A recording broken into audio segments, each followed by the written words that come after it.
Hello students, welcome back to our channel Step to Victory with Sanjay sir.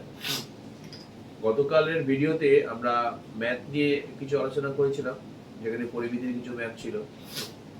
আজকে আগের দিন আমি আলোচনা করেছিলাম তখন বলেছিলাম যে ম্যাথের পাশাপাশি সায়েন্স, ফিজিক্স, কেমিস্ট্রি এইসব জিনিসগুলো নিয়ে আলোচনা করব। তো আজকে আমরা একটা নতুন জিনিস নিয়ে আলোচনা করছি, সেটা হচ্ছে ফিজিক্সের হিট বলে একটা সাবজেক্ট আছে। সেই heat, what is heat, heat কি, হিটের বিভিন্ন বৈশিষ্ট্য, ক্যারেক্টারিস্টিক, ইউনিট, হ্যাঁ, হিটের বিভিন্ন রকম ভাগ নিয়ে আমরা আলোচনা করবো। তো দেখতে থাকো, হিট নিয়ে আমরা এখন পড়াচ্ছি। What is heat? হিট হচ্ছে, heat is a source of energy. তা হিট জিনিসটা কি? হিট হচ্ছে আমাদের একটা সোর্স অফ এনার্জি। তা heat, what is heat? Heat হচ্ছে, আমরা যেমন শীতকালে ধরো সূর্যের সামনে দাঁড়াই, সূর্যের সামনে দাঁড়ালে আমাদের গা গরম করার জন্য সূর্যের সামনে দাঁড়াই, তখন আমরা গাটা গরমে, তখন আমরা আমাদের আরাম লাগে। এবার আরো কি হয়, সূর্য থেকে যে আমাদের হিট আসে, সেই হিটে আমাদের শরীর গরম হয়, কিন্তু আমরা সেই হিটকে দেখতে পাচ্ছি না, দেখতে পাই না। কেন দেখতে পাই না? কারণ হিটের কোনো কালার নেই, কিন্তু আমরা সেটাকে বুঝতে পারি বা অনুভব করতে পারি। এই যে সূর্যলোক থেকে যে হিট আসে, এই হিটের মাধ্যমে নানাবিধ কাজ আমরা হয় এবং করে থাকি। যেমন প্ল্যান্টস যারা আছে, তারা সূর্যলোক থেকে যে হিট আসে, সেই হিটের মাধ্যমে তারা ফটোসিনথেসিস বা সালোকসংশ্লেষ নামক একটা প্রক্রিয়া আছে তাদের, সেটা করে। মানে পাতা প্ল্যান্ট যারা আছে, তারা তাদের সেই সালোকসংশ্লেষ কাজটা সম্পূর্ণ করে। তারপর হিট, ধরো আমরা হাতের মধ্যে যদি হাত মানে ঘষি আর কি, তাহলে হাতটা কিছুক্ষণ পর গরম হয়ে যায়। তা সেই গরমে হিট উৎপন্ন হয়, কিন্তু সেই হিটকে আমরা দেখতে পাই না। কেন দেখতে পাই না? কারণ হিটের কোনো কালার নেই। কিন্তু হিট হচ্ছে একটা, heat is a source of energy. কোনো একটা সোর্স থেকে এনার্জি, একটা সোর্স থেকে আমরা পাই। হিটটা কি? না কোনো সোর্স অফ এনার্জি, মানে কোনো একটা সোর্স থেকে আমরা এনার্জি পাই, দ্যাট ইজ কল্ড হিট। তো পরবর্তীকালে আমরা আরো হিট নিয়ে আলোচনা করবো, হিটের সংজ্ঞাটা কি, মানে heat, what is heat, heat কি সেটা আমরা জানবো। হ্যাঁ, তো হিটের সংজ্ঞাটা তাহলে কি হচ্ছে? ডেফিনেশন হচ্ছে, heat is a form of energy, heat is a form of energy which flows মানে যেটা যায় from a hot body to a cold body. Hot মানে হট কোনো সাবস্টেন্স থেকে যখন কোনো কোল্ড মানে ঠান্ডা সাবস্টেন্স থেকে যাচ্ছে, when যখন দে আর কেপ্ট, তাদের দুজনকে রাখা হয় ইন কন্টাক্ট, বা যখন তারা কন্টাক্টে আসে, this process of heat transfer continues till the temperature of both the bodies becomes equal. মানে heat is a form of energy, তোমাকে আগেই বললাম, হুইচ যেটা flows from a hot body, যেটা একটা গরম বডি বা সাবস্টেন্স কিছু থেকে ঠান্ডা কোনো বডি বা সাবস্টেন্সে যাচ্ছে। কখন? যখন তারা কন্ট্যাক্টে আসছে, যখন তারা একে অপরের কন্ট্যাক্টে আসছে, যখন গরম থেকে ঠান্ডা জিনিসে বা গরম থেকে ঠান্ডা বডিতে সেটা ফ্লোজ হচ্ছে, মানে প্রবাহিত হচ্ছে। দিস প্রসেস অফ হিট, মানে এই প্রসেসটা অফ হিট, এই যে হিটের এই প্রসেসটা ট্রান্সফার, এই যে ট্রান্সফার হচ্ছে হট থেকে কোল্ডে, কন্টিনিউ মানে চলতেই থাকছে। কতক্ষণ? না যতক্ষণ টেম্পারেচার মানে বোথ কন্ট্যাক্টের টেম্পারেচার যতক্ষণ না ইকুয়াল হচ্ছে, এই টেম্পারেচারটা কিন্তু মানে এটা কিন্তু চলতেই থাকছে। যেমন আমরা একটা গরম হট ওয়াটার ব্যাগ থেকে যখন আমরা হাত দিচ্ছি, তখন আমার হাতে গরমটা লাগছে।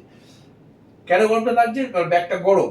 সেইখানে হট হট ওয়াটার যে ব্যাগ, সেখান থেকে হিটটা আমাদের হাতটা যে ঠান্ডা, সেইখানে আসছে।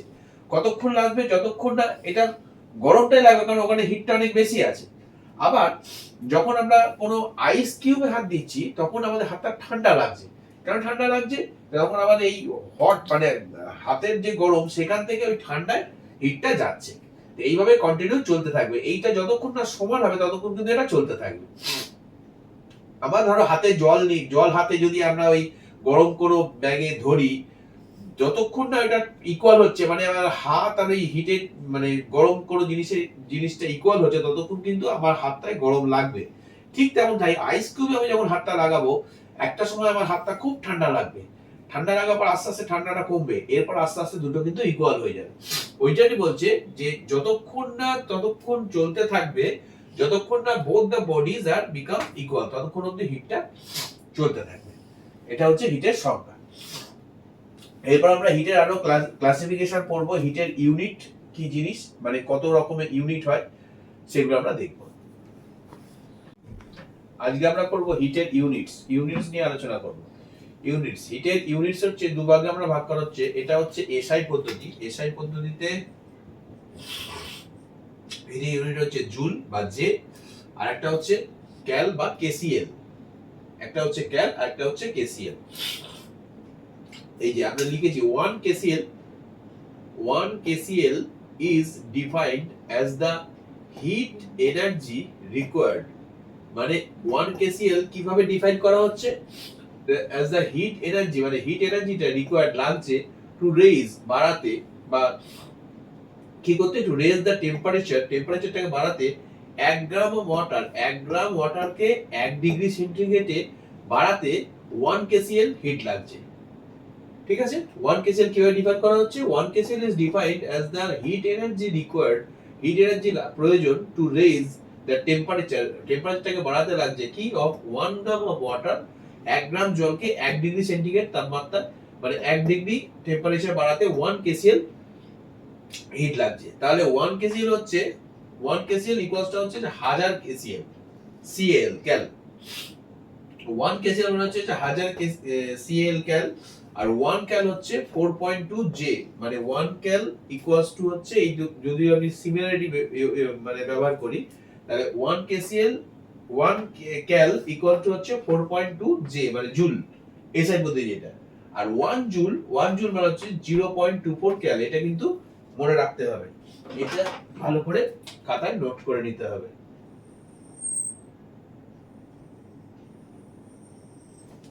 1 কেসিএল হচ্ছে 1000 CL cal, 1 cal equals to হচ্ছে 4.2 জে, আর 1 জে ইকুয়ালস টু হচ্ছে 0.24 ক্যাল। এটা হচ্ছে অ্যাপ্রক্সিমেট ভ্যালু। এবার আমরা করব ট্রান্সফার অফ হিট। হিটটা ট্রান্সফারের কটা ভাগ আছে, তো এখানে দেখা যাচ্ছে ট্রান্সফার অফ হিটের আমরা তিনটে ভাগ দেখতে পাচ্ছি। একটা হচ্ছে কন্ডাকশন প্রসেস, একটা হচ্ছে কনভেকশন প্রসেস, আর একটা হচ্ছে রেডিয়েশন প্রসেস। এই কন্ডাকশন প্রসেসটা কার কার মাধ্যমে হয়, কন্ডাকশন প্রসেস আমরা তিনটা ভাগে ভাগ করতে পারি। একটা হচ্ছে সলিডের মাধ্যমে হতে পারে, একটা হচ্ছে লিকুইডের মধ্যে দিয়ে হতে পারে, একটা হচ্ছে গ্যাসের মধ্যে দিয়ে হতে পারে। আর কনভেকশন প্রসেস যেটা, এই যে ট্রান্সফার অফ হিটের যে কনভেকশন প্রসেস, সেটা দুটো মাধ্যমে হয়, লিকুইডের মাধ্যমে হয়, গ্যাসে হয়, সলিডে হয় না। আর রেডিয়েশন যে প্রসেসটা, যেটা ট্রান্সফার অফ হিট হয়, সেই প্রসেসে কোনো মিডিয়াম দরকার লাগে না, এখানে ডাইরেক্ট ট্রান্সফার হয়। ঠিক আছে, তাহলে হিটের যে ট্রান্সফার হয়, ট্রান্সফার অফ হিট, এটা তিনটা ভাগে আমরা যদি ভাগ করি, তিনটে প্রসেসে আমরা করছিলাম। একটা হচ্ছে কন্ডাকশন, একটা হচ্ছে কনভেকশন, একটা হচ্ছে রেডিয়েশন। কন্ডাকশন প্রসেসে আমরা তিনটের মধ্যে দিয়ে হিটটা ট্রান্সফার হয়, একটা হচ্ছে সলিড, একটা হচ্ছে লিকুইড, একটা হচ্ছে গ্যাস।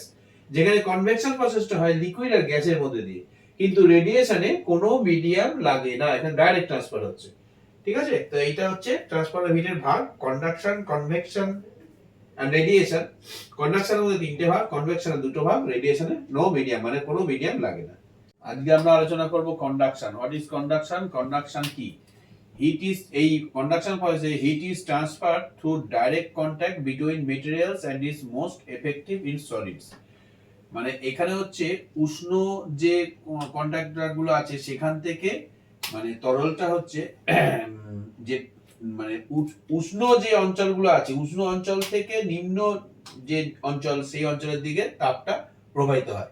এটা সলিডের মধ্যে হতে পারে, লিকুইডের মধ্যে হতে পারে, এবং গ্যাসের মধ্যে দিয়ে হতে পারে। সলিডে মানে হচ্ছে সব থেকে বেশি প্রবাহিত হয়, লিকুইডে তার থেকে মানে প্রবাহটা কমে যায়, আর গ্যাসে মানে গ্যাসে তার মাত্রাটা আরো কমে যায়। তার সব থেকে বেশি প্রবাহিত হয়, মানে ভালো প্রবাহিত হয় সলিডে, তারপরে হচ্ছে লিকুইডে, তারপরে হচ্ছে গ্যাসে। এবার আমরা করব কনভেকশন প্রসেস। কনভেকশন প্রসেস কি হচ্ছে, এখানে heat is transferred by the movement of large fluid masses, where warmer less dense fluids rise and colder denser fluids sink। মানে এখানে তরল পদার্থের যে অণুগুলো, সেগুলো উষ্ণ থেকে শীতলের দিকে প্রবাহিত হয়। That is called convection process. আমরা জানি কি, কনভেকশন প্রসেসে হিটের যদি উষ্ণতা বৃদ্ধি হয়, মানে উষ্ণতা যদি বেড়ে যায়, সেখানে কিন্তু তার ডেনসিটি, তরলের ডেনসিটিটা কিন্তু কমে যায়। এবং যেই ডেনসিটি কমে যাবে তখন কিন্তু উপরের দিকে উঠতে আরম্ভ করবে। দ্যাট ইজ কল হচ্ছে কনভেকশন প্রসেস। কনভেকশন প্রসেসে কি হচ্ছে, তরল পদার্থের অণুগুলো, তরল পদার্থ মানে এখানে যে হিট আছে, হিটের যে অণুগুলো সেইগুলো উষ্ণ থেকে শীতলের দিকে প্রবাহিত হয়। ঠিক আছে, এটা শুধু দুটোর মধ্যে দিয়ে হয়। একটা হচ্ছে এইটা যেমন সলিড লিকুইড মানে কন্ডাকশন প্রসেসটা যেমন সলিড লিকুইড গ্যাস তিনটের মধ্যে দিয়ে হয়, কনভেকশন প্রসেস কিন্তু সলিডের মধ্যে দিয়ে হয় না, লিকুইড এবং গ্যাস এই দুটো প্রসেসের মাধ্যমে হয়। ঠিক আছে, তাহলে রেডিয়েশনের বাংলা হচ্ছে বিকিরণ। বিকিরণটা তাহলে কি হচ্ছে, এখানে আমি যেটা লিখি সেটা হচ্ছে heat is transfer through electromagnetic waves and does not require a medium. এখানে কোনো মিডিয়াম লাগে না। তার মানে এটা হচ্ছে এক প্রকার শক্তি স্থানান্তর প্রক্রিয়া, মানে যেটা তরঙ্গ বা কণা আকারে শূন্য মাধ্যমের মধ্যে দিয়ে ভ্রমণ করে, দ্যাট ইজ কল রেডিয়েশন।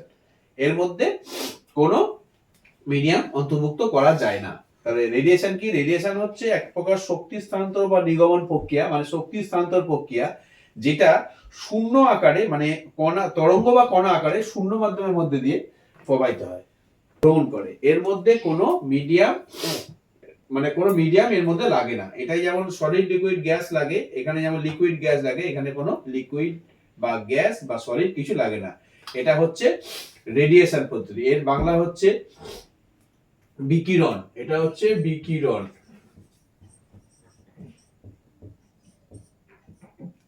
যে প্রসেস তাহলে আমরা জানলাম, একটা হচ্ছে রেডিয়েশন যার বাংলা হচ্ছে বিকিরণ, কনভেকশন যার বাংলা হচ্ছে পরিচলন, আর কন্ডাকশন যার বাংলা হচ্ছে পরিবহন।